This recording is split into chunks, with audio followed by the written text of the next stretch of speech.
Faróis cruzando a escuridão, o som do motor rasgando o silêncio.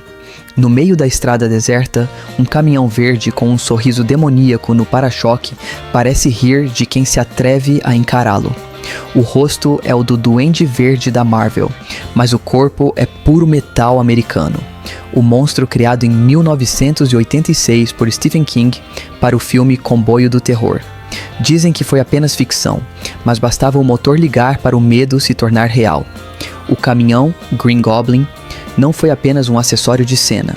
Ele carregava o peso da insanidade de uma produção marcada por acidentes, calor insuportável e decisões movidas a adrenalina e substâncias.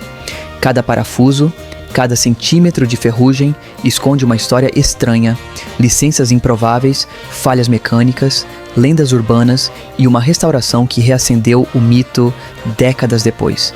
Este vídeo não é sobre um filme, é sobre o nascimento de um ícone mecânico do terror, uma criatura feita de aço e loucura.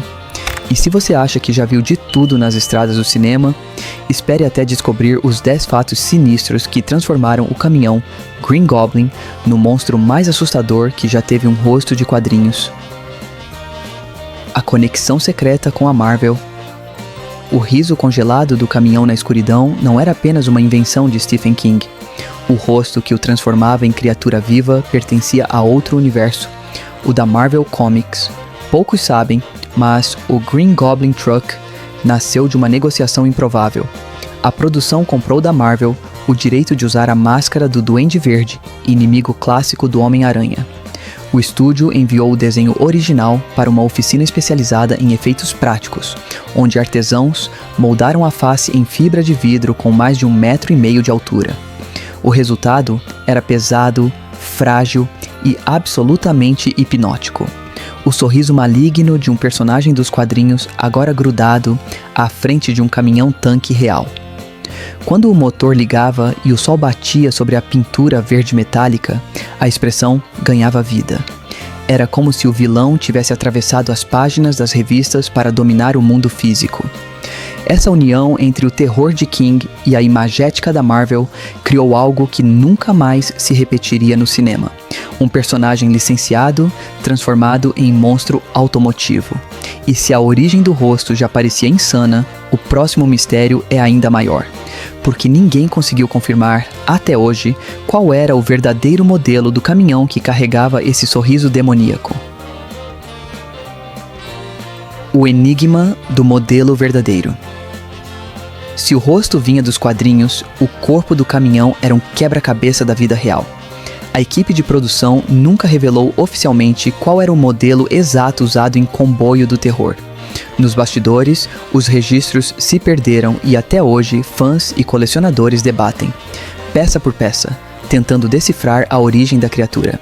Alguns afirmam que se trata de um Western Star 4800. Outros juram que é um White Western Star de 1976. Há quem veja sinais de um modelo 1981. O chassi, as janelas, a grade e o formato dos faróis parecem mudar conforme o ângulo das cenas, confundindo até especialistas. Parte da confusão vem do fato de que a produção teria usado 2 caminhões diferentes, um principal e outro reserva para explosões, o que alimentou o mito. Essa incerteza deu ao Green Goblin Truck uma aura única. Ele não pertence a nenhuma marca, é uma fusão de lendas mecânicas. O que era para ser um simples veículo de filmagem virou um enigma automotivo, estudado em fóruns, documentários e clubes de fãs até hoje. Mas, enquanto os colecionadores discutiam o modelo, a equipe de filmagem enfrentava um desafio mais urgente: manter aquele monstro funcionando sob o calor infernal das gravações. O pesadelo da refrigeração. O caminhão que parecia invencível nas telas era, na realidade, uma bomba prestes a ferver. A enorme máscara do Duende Verde cobria toda a grade frontal e impedia o motor de respirar. Durante as filmagens sob o sol da Carolina do Norte, o calor passava dos 40 graus Celsius e o Green Goblin Truck simplesmente começava a morrer. A cada tomada, a equipe precisava desligar o motor e improvisar soluções. Baldes de gelo sobre o radiador, ventiladores industriais apontados para o capô e até mangueiras com água fria durante os intervalos. O barulho das turbinas de resfriamento misturava-se ao ronco metálico do motor, criando uma trilha sonora real de desespero. O caminhão rugia nas cenas, mas nos bastidores tossia e gemia como um animal ferido. Cada vez que o Duende Verde abria os olhos para a câmera, havia uma equipe inteira tentando impedir que o motor explodisse por trás. E se a luta contra o calor já era intensa, Stephen King ainda queria torná-lo mais perturbador visualmente, com uma ironia cruel. A empresa fictícia estampada no reboque se chamava Happy Toys, um nome inocente, prestes a carregar o terror no próximo fato. A Happy Toys, a inocência corrompida. O calor que fazia o caminhão ranger e ferver não era o único desconforto no set. Stephen King queria que a ameaça parecesse nascer daquilo que, à primeira vista, era inocente. Por isso, mandou pintar no reboque o logotipo de uma empresa fictícia chamada Happy Toys, com cores vivas, um palhaço sorridente e brinquedos alegres espalhados pelas laterais. Esse contraste era proposital. Enquanto a frente do caminhão exibia o rosto monstruoso do Duende Verde, o corpo carregava a marca de uma empresa infantil que distribuía brinquedos. Era o tipo de ironia que King adorava. O lúdico se tornando assassino, a infância transformada em pesadelo. Cada vez que o caminhão aparecia na tela, a combinação entre o sorriso demoníaco e o nome Happy parecia zombar da ideia de segurança. A imagem acabou virando símbolo do próprio filme, a tecnologia e o consumo felizes, devorando quem os criou. E essa mistura de inocência e terror antecipou um estilo visual que King usaria anos depois em It, A Coisa. Mas, enquanto a arte brincava com a ironia, o caos nos bastidores continuava. E ele logo atingiria o próprio criador do monstro no momento em que Stephen King assumiu o volante, literalmente, do próximo capítulo dessa história. A estreia e despedida de Stephen King como diretor. O riso estampado no caminhão Happy Toys parecia zombar também do homem por trás da câmera. Comboio do Terror foi o único filme que Stephen King dirigiu na vida, e o resultado dessa experiência quase destruiu o próprio autor. O projeto começou como um sonho. King queria transformar suas histórias em imagens e provar que o medo podia nascer de qualquer objeto. Mas logo, o set virou um espelho da loucura que o filme retratava. Em entrevistas posteriores, King admitiu que estava sob efeito constante de cocaína durante as filmagens. As decisões de roteiro e enquadramento eram tomadas de forma impulsiva. Cenas inteiras foram regravadas porque o diretor mudava de ideia a cada madrugada. O caos criativo deu ao caminhão Duende Verde um brilho ainda mais insano, como se ele fosse o reflexo da própria mente de King naquele momento. Quando o filme estreou, a crítica foi impiedosa, chamando-o de um desastre em alta velocidade. O público ignorou, mas o caminhão ganhou vida própria, fixando-se na memória dos fãs como o verdadeiro protagonista. Stephen King nunca mais voltou a dirigir, mas deixou o mundo com um símbolo de sua vertigem criativa. E se o homem por trás da história saiu ferido dessa jornada, o monstro mecânico continuava vivo, com olhos que pareciam encarar o público de dentro da tela, prontos para brilhar no próximo fato. Os olhos que nunca brilharam como deveriam. A insanidade da direção de Stephen King não poupou nem os detalhes técnicos. O caminhão Green Goblin foi projetado para ter olhos que brilhassem de verdade, um toque que daria à criatura uma presença quase humana nas cenas noturnas. O plano era simples: instalar pequenas lâmpadas atrás das órbitas do Duende Verde e conectá-las à bateria do veículo para que acendessem quando o motor ligasse. Na prática, nada funcionava. O calor constante e as vibrações do motor queimavam as lâmpadas uma após outra. Às vezes, só um dos olhos acendia, criando um efeito acidentalmente mais ameaçador. Outras vezes, O sistema de fiação provocava curtos-circuitos que obrigavam a interromper as filmagens por horas. Mesmo com todas as falhas, as imagens captadas deram a impressão perfeita. Nas telas, parecia que o caminhão olhava para suas vítimas, como se o Duende Verde controlasse a própria máquina. O público acreditou tanto nesse detalhe que, por anos, muitos juraram ter visto os olhos piscando em todas as cenas. Esse mito se tornou parte da força do personagem, o caminhão que ganhou vida por acidente. E foi justamente essa fronteira entre realidade e ilusão que tornaria seu final de filmagem um espetáculo de destruição real no próximo capítulo. O fim explosivo e as feridas reais. O olhar do caminhão parecia ganhar força a cada cena, mas o destino do Green Goblin Truck seria o oposto. Uma morte verdadeira diante das câmeras. Stephen King queria um final grandioso, um clímax em que o monstro metálico fosse destruído por completo. Sem efeitos digitais, a equipe optou por explosões reais e foguetes de verdade, coordenados por especialistas em pirotecnia. Durante as gravações, a tensão era tão grande quanto o barulho.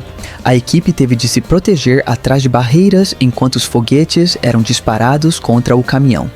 Um deles explodiu antes do previsto, espalhando estilhaços e ferindo um operador de câmera, o que obrigou a paralisação das filmagens por dias. A cena final que vemos no filme é resultado de várias tentativas e cortes, costurados entre momentos de perigo real e destruição autêntica. O caminhão usado foi danificado de verdade.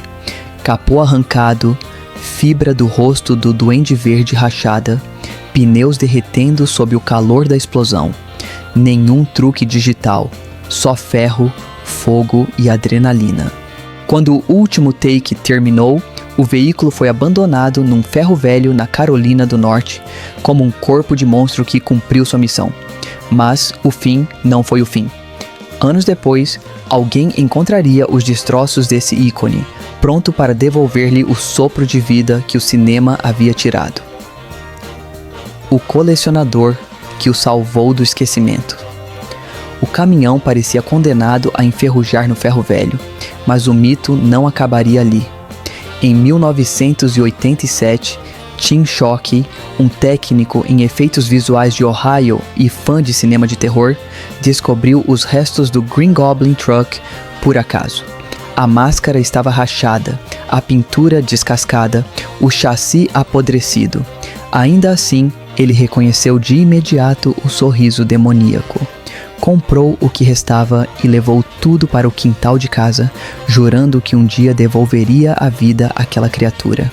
Durante mais de 20 anos, o monstro ficou exposto à neve, ao sol e à ferrugem. Vizinhos achavam que era sucata, mas para Shockey era um troféu de infância, uma lembrança do medo e da diversão que o cinema podia causar. Só em 2011 ele iniciou a restauração completa. Reconstruiu a fibra de vidro do rosto, refez a pintura verde metálica e instalou um novo sistema de iluminação nos olhos. Quando terminou, o velho caminhão rugiu novamente. Hoje, o Green Goblin Truck reaparece em convenções de cultura pop e terror, cercado de fãs que o tratam como uma lenda. O monstro que Stephen King destruiu nas telas voltou a rodar. E a sua ressurreição reacendeu uma polêmica que dividiria a comunidade de fãs no próximo capítulo dessa história. A restauração, que dividiu os fãs. Quando o Green Goblin Truck ressurgiu das cinzas pelas mãos de Tim Shockey, muitos celebraram, mas nem todos ficaram satisfeitos. O caminhão restaurado parecia novo demais. As cores vibrantes, o brilho metálico, os olhos que finalmente acendiam com precisão, tudo isso fazia parte do sonho de devolver vida ao monstro. Mas para uma parte dos fãs, o excesso de perfeição apagava cicatrizes da história. Nos fóruns e convenções, o debate se acendeu. Deveria o caminhão permanecer com a ferrugem e as marcas do tempo como testemunho do caos das filmagens ou renascer em todo o seu esplendor original? Tim Shockey defendia que cada arranhão reconstruído era uma forma de preservar a alma do veículo, não de apagá-la. O resultado foi um meio termo. O caminhão foi restaurado mecanicamente, mas mantiveram-se pequenas imperfeições. Rachaduras discretas, respingos na pintura, arranhões sob a máscara do Duende Verde. Lembranças visíveis de um passado turbulento. Hoje, ele é exposto em eventos de terror com essa dualidade, relíquia e criatura viva ao mesmo tempo. Mas há algo ainda mais misterioso nessa história, porque mesmo depois de restaurado, o caminhão desapareceu de novo, e ninguém parece saber ao certo onde o Green Goblin Truck está agora. O desaparecimento e o mito atual. Depois de restaurado e exibido em feiras e eventos, o Green Goblin Truck desapareceu do radar como se tivesse voltado para o próprio filme. Ninguém sabe ao certo onde o caminhão está hoje. Alguns garantem que ele ainda pertence a Tim Shockey, guardado em um galpão no interior de Ohio. Outros afirmam tê-lo visto sendo transportado secretamente para coleções particulares. Essa ausência só fez crescer o mito. Fotos antigas circulam na internet, fãs juram ouvir o som do motor em exposições noturnas, e há quem acredite que o caminhão reapareça quando se fala dele, uma espécie de entidade mecânica do cinema de terror. O silêncio em torno de sua localização transformou o veículo em lenda viva, metade realidade, metade lembrança. E assim, o que começou como um acessório de filme acabou se tornando um fantasma sobre rodas, um símbolo de tudo que o terror dos anos 80 representava: exagero, insanidade e criatividade sem limites. Mas antes de o ronco desse motor se calar, ainda resta uma reflexão, porque o desaparecimento do Green Goblin Truck é, na verdade, o ponto em que o mito se funde com a história, preparando o terreno para a conclusão que encerra essa jornada. O silêncio deixado pelo desaparecimento do caminhão não é vazio, é eco, um som distante de motor que parece não se apagar, mesmo 40 anos depois. O Green Goblin Truck nasceu de um set caótico, da mente febril de Stephen King e da fusão improvável entre um rosto de quadrinhos e toneladas de ferro. Foi queimado, esquecido, restaurado, idolatrado, e no fim desapareceu como toda boa lenda deve desaparecer. O que resta é o mito. O sorriso verde do Duende Verde, congelado no tempo, ainda vigia a estrada imaginária onde máquinas ganharam vida. Ele representa mais do que um filme de terror. É o símbolo de uma época em que o cinema fazia barulho de verdade, com motores, fumaça e riscos reais. Talvez o caminhão ainda esteja em algum galpão, talvez só exista na memória de quem o viu rugir. O certo é que enquanto houver quem conte sua história, o monstro nunca vai parar.